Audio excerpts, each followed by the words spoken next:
parça.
Benlik şey.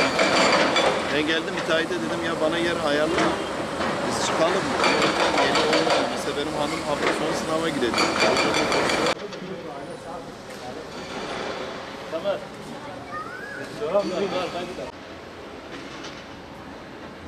Binayı da çıkarttınız değil mi?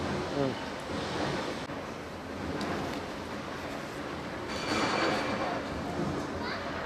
Biz Çevre Şehircilik Bakanlığı'na sesleniyoruz. Bizim daha evimiz yeniydi. Taksitlerini ödüyorduk. Şu anda hepimiz mağdur durumdayız. Biraz önce yani sürecin hızlandırılması ve mağduriyetlerimizin giderilmesini istiyoruz. Ne kadar hızlı olursa o kadar iyidir. Çünkü çocuklarımız okula gidecek yarın öbürsü gün. Yerlerimiz uzaktır. Ulaşım sıkıntılarımız var, konaklama sıkıntılarımız var. Eve giremiyoruz, eşyalarımız var. Giysilerimiz şu anda evdedir. Yani üzerindeki giysiler de var yani herhangi bir şeyimiz yok yani. Şu an arkada gördüğünüz bizim evimiz ve biz Perşembe gününden beri bu şekilde çocuklarımızla dışarıdayız. Bize sadece yıkımın olacağını, bir taş bile evimize değmeyeceğini söylediler. Ama biz üstümüzdeki elbiseyle dışarı çıktık ve arkamızda hiçbir şey alamadan dışarıya çıktık. Şu an otelde kalıyoruz ve mağdur durumdayız. Okul açılacak, bize bir çözüm göstermelerini istiyoruz artık. Evimizin onarılmasını ya da bize bir yer ayarlamalarını, bu şekilde otelde kalamayacağımızı, çocuklarımızla ne haldeyiz biz kaç gündür, lütfen en kısa zamanda bize bir çözüm yolu gösterin. Bize 2 gün mühlet verdiler. Bize de Perşembe günü evden çıkın. Sadece 2 gün sürecek. Biz işte Perşembe günden beri çıkmışız. Mağduruz. Bize yardım edin. Kıştır. Bu kışta evimiz hepsi çöp olmuş. Yardım edin bize. Kimse sesini çıkarmıyor. Ne yapacağız?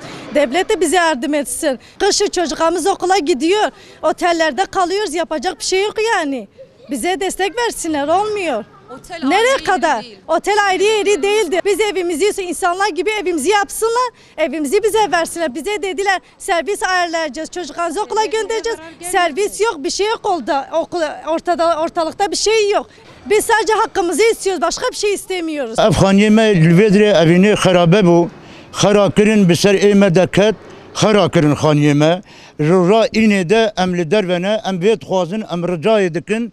Yani kijan sereki vanaki kijana evina xwebide peş cümere bibi yardımcı.